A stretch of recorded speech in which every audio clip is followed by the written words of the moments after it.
Nous sommes vendredi 12 juillet, mesdames, messieurs, bienvenue dans cette édition de 13h.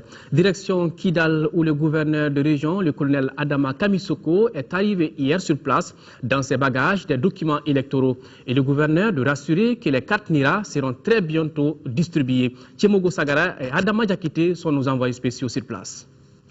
On l'attendait depuis la mi-juin et enfin elle est arrivée à Kidal. Il s'agit de l'administration générale de la 8e région. En venant à Kidal, le colonel Kamisoko, les sous-préfets et les préfets des 4 cercles de la région de Kidal avaient dans leur bagage les documents relatifs à l'élection présidentielle du 28 juillet 2013. Il s'agit notamment du guide d'établissement des listes électorales, du guide de la remise des cartes NINA et celui des agents électoraux. Les tableaux de validation des listes n'ont pas été oubliés. Tous ces documents ont été embarqués à Gao. La première priorité pour l'administration aujourd'hui, c'est d'organiser les élections crédibles dans toute la région de Kidal. C'est ça aujourd'hui notre priorité. Donc je suis venu avec une équipe bien étoffée qui vont se donner tout de suite à la tâche. Je suis sûr et certain que nous allons rattraper certains petits retards. Je suis sûr et certain dans les 2 ou 3 jours, vous allez voir que nous allons les rattraper. Je suis sûr et certain que Kidal va voter au même titre que les autres régions du pays. Sitôt arrivés à Kidal, les administrateurs, avec l'aide de la MINUSMA, se sont trouvés des bureaux dans les locaux de la mairie de la commune urbaine de Kidal pour commencer les travaux du processus électoral. Par rapport à la date exclusive qui est aujourd'hui, nous sommes en train de faire le travail sur la liste électorale afin que ça soit arrivé à la DG dans les délais. Nous sommes venus pour travailler et on va travailler d'arrache-pied pour que nous soyons dans les délais afin que l'administration ne soit pas coupable de l'échec des élections. La distribution des cartes va commencer immédiatement après la révision des listes. Nous sommes venus avec l'administration pour, dans un premier temps, faire l'état des lieux de nos démembrements, voir les gens qui sont là effectivement, ce qui manque, procéder à leur remplacement, mettre à la disposition des démembrements ce qu'on appelle des fiches techniques de supervision, notamment la supervision, le travail qui est en train d'être fait tout de suite par l'administration, le travail des commissions administratives, ensuite plus tard le travail de remise des cartes NINA. Auparavant, le gouverneur et sa suite ont rendu une visite de courtoisie aux militaires de la MINUSMA du Mali et à l'aminokal Intala Ag Atayer. Ce dernier a profité pour lancer une exhortation à toute la population de Kidal de voter le 28 juillet. Car, dira-t-il, voter est un acte citoyen et libre. Chaque citoyen est libre de choisir son candidat, a-t-il conclu. Le Mali est enfin unifié par rapport à la présence de l'armée à Kidal. Nous avons approché le ministre de la Défense et des anciens combattants qui fait le point de la présence des forces maliennes. Le général Yamoussa Kamara est au micro de Awoy Touré. Vous avez tous appris que le gouverneur est arrivé aujourd'hui à Kidal à bord d'un avion de la MINUSMA. Le travail continue au niveau de la commission technique mixte pour essayer de parfaire les conditions de cantonnement et de déploiement des forces à l'intérieur de la ville.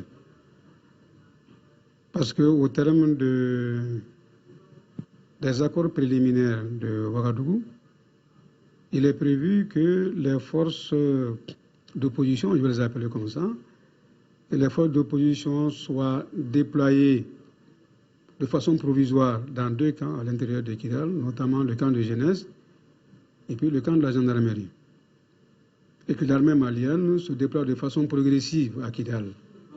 Donc pour un départ, nous avons déployé 200 hommes à l'intérieur de la ville, dont 150 militaires et le reste constitué des forces de sécurité. Ce qui est constant, c'est que l'armée malienne, les troupes maliennes restent à la disposition du pouvoir politique et reçoivent les ordres du pouvoir politique.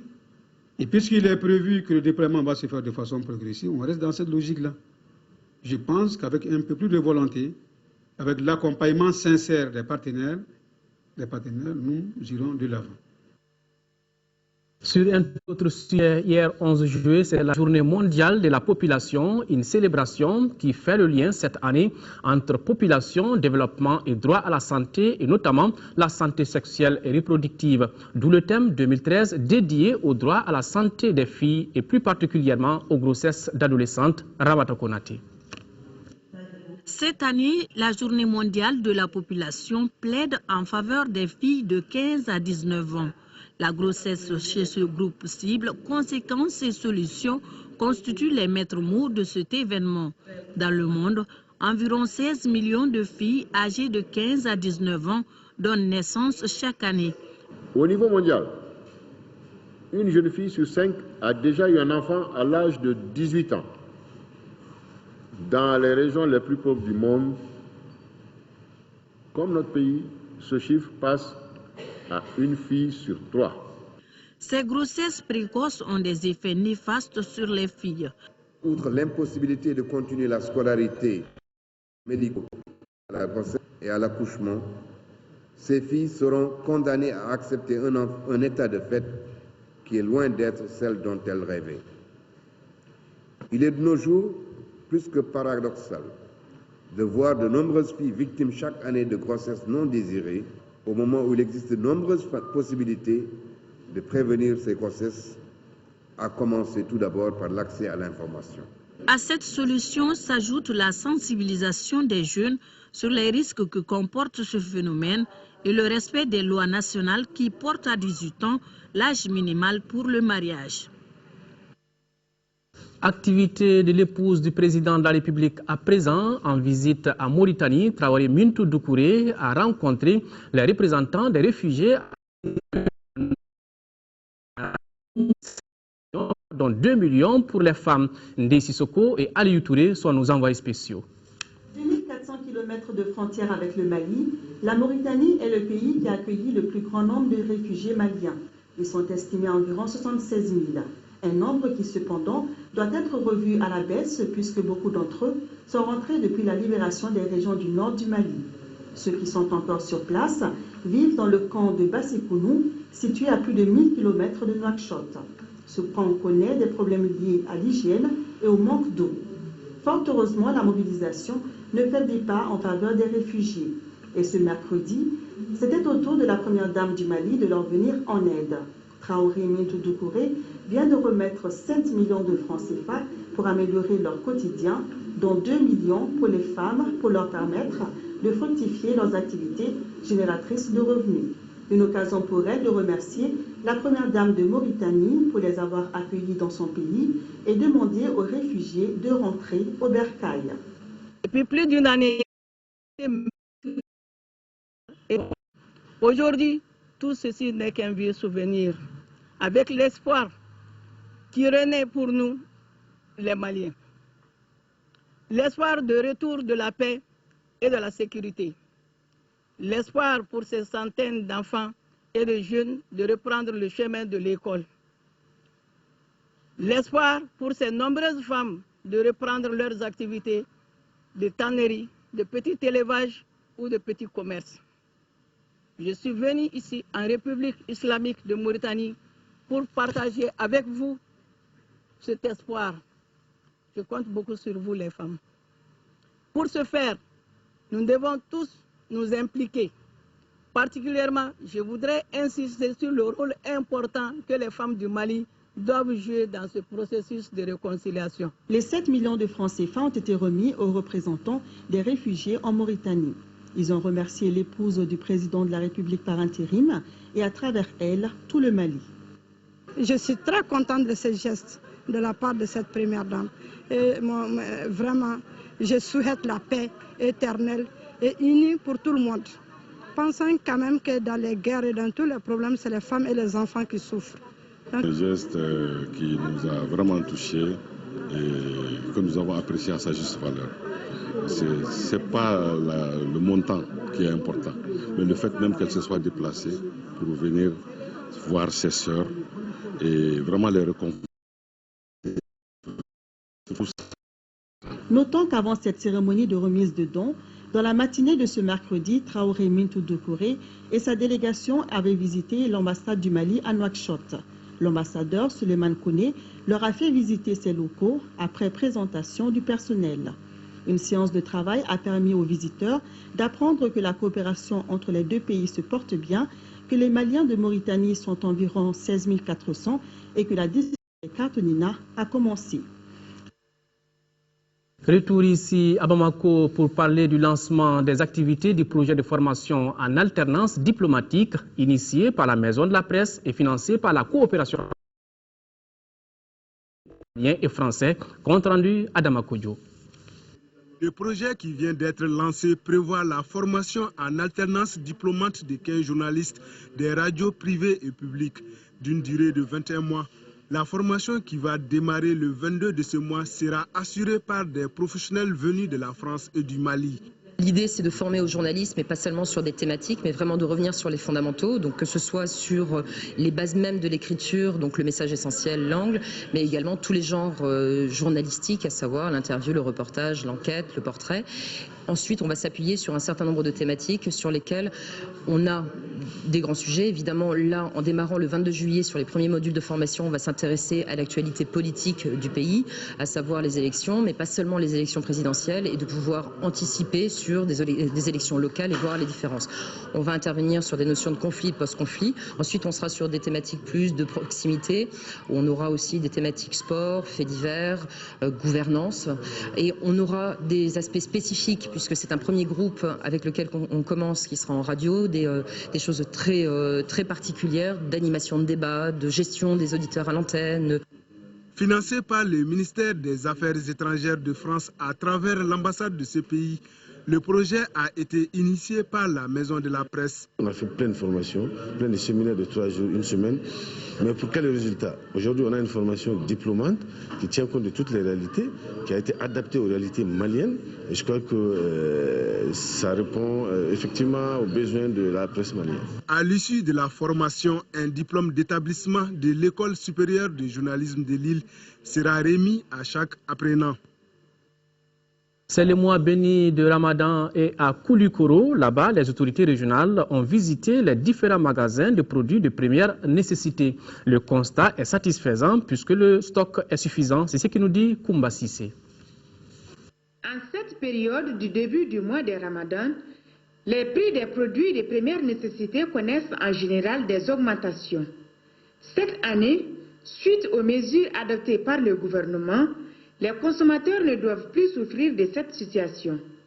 C'est pour cette raison que les autorités régionales ont effectué des visites de stock et se sont entretenues avec les opérateurs économiques. Le constat à Koulikoro est qu'il n'y aura ni pénurie ni augmentation du prix des produits de première nécessité.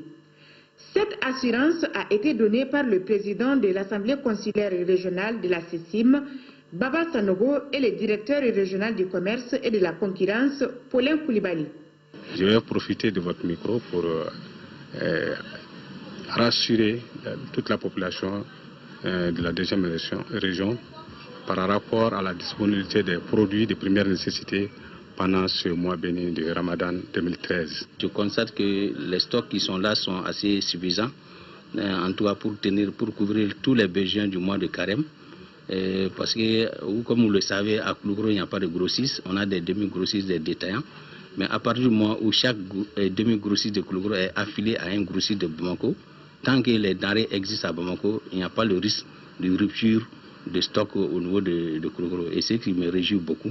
Ce qui rassure les consommateurs d'habitude confrontés à des pénuries en cette période du mois de Ramadan.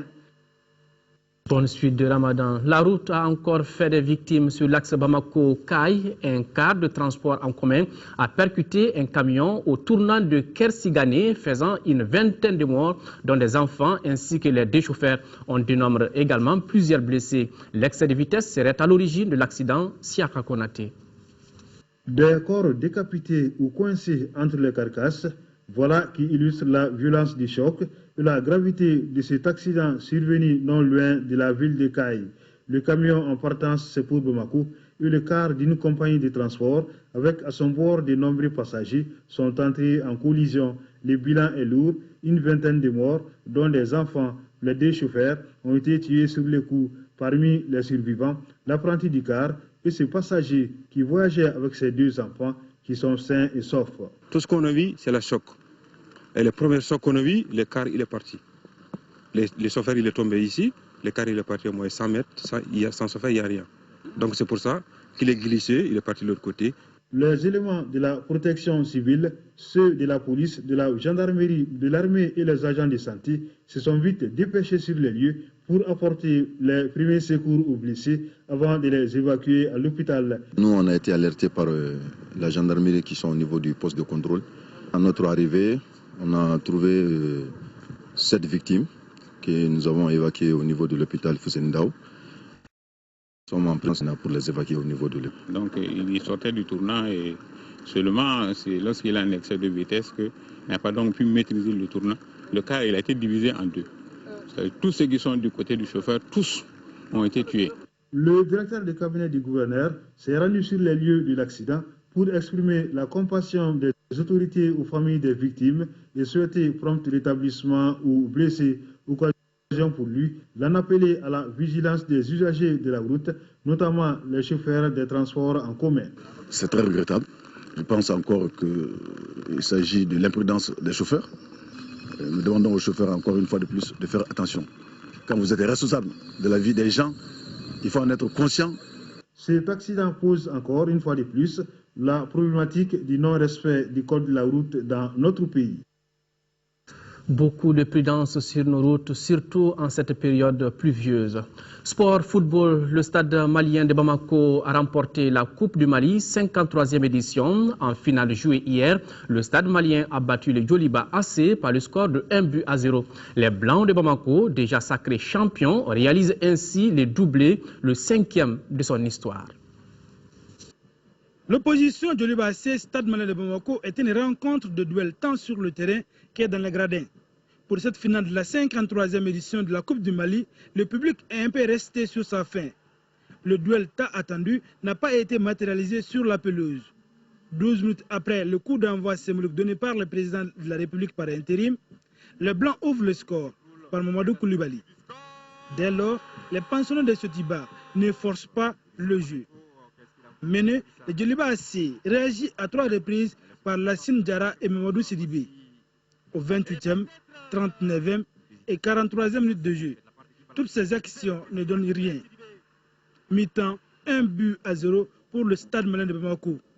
En seconde période, les Blancs continuent de gérer leur match. Et le Djoliba n'arrive pas à trouver la faille. Score final, 1-0 pour le stade malien de Bamako. On a eu la chance de bien débuter, de marquer assez rapidement et après de vivre un peu sur cet avantage-là, mais ça a été un match très très difficile et je répète, le Djoliba méritait certainement autant que nous ce soir. L'adversaire en face, le stade malien, ils ont mis un but en première mi-temps. Nous, on a couru derrière le but pour égaliser. Malheureusement, le but n'est pas venu.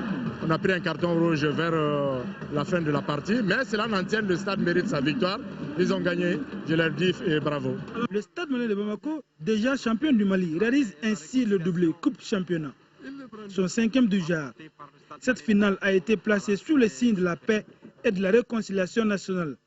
C'est pourquoi, au démarrage, les 2 capitaines ont lu des messages dans ce sens. Voilà, c'était là un commentaire de Abdul Karim Kaba. Fin de ce journal, merci de l'avoir suivi.